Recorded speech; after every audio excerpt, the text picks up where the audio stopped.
แว่นมาดิเด้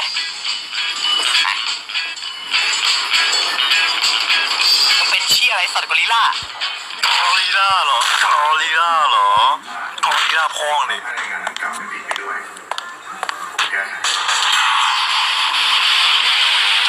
เฮ้ยพี่ยืมตังค์หน่อยดิจะเอาไปซื้ออะไรเนาะจะเอาไปซื้อแบ็คมิลไบรท์ครับพี่เอาไอ้สัตว์เป็นอีโม่เหรอเฮ้ยพวกเราเฮ้ยโม่เหรอตายเลยคน